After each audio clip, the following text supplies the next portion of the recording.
ఈరోజు మనం ఇలా బ్రతికి ఉన్నామంటే మనం ఎంత అదృష్టవంతులం కదండి. రాత్రికి రాత్రి పడక మీద పడుకున్న వాళ్ళు అలా తెల్లవారుజామున లేసేలోపు వెళ్ళిపోయిన వాళ్ళు ఎంతమంది ఉన్నారు కదా. అలా నిత్య నరకగ్నిలో కాలుతున్న వాళ్ళు ఎంతమంది ఉన్నారు కదా. కానీ దేవుడు మన కోసం మన ప్రాణాన్ని అర్పించి మనల్ని ఈరోజు సజీవుల గుంపులో ఉంచాడు కదండి. మరి అందుకోసం దేవుని మనం స్తుతించాలి, ఘనపరచాలి. కాబట్టి లైఫ్ని ఎప్పుడు వేస్ట్ చేసుకోకూడదు. ప్రతి నిమిషం కూడా మనకి చాలా ఇంపార్టెంట్ అయింది. మీకున్న పాత యొక్క గతాన్ని నుంచి మీరు ఏమైతే నేర్చుకున్నారో ఆ తప్పుల్ని చేయకుండా ఇక మీదట ఫ్యూచర్లో ఆ తప్పులు ఏం జరగకుండా వచ్చే సంవత్సరంలో 2026వ సంవత్సరంలో మంచిగా జీవిస్తూ దేవుని చేసే మేలు ఉపకారాలని పొందుకుందామండి.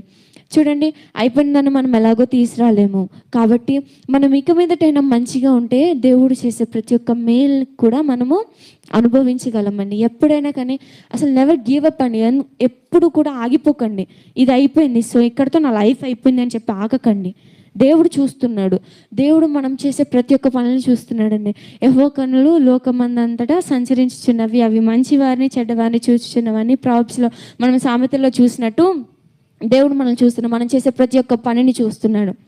ఇక మీదటైనా కానీ గతాన్ని వదిలేద్దాం. ఇక మీదట మంచిగా ఉందాం.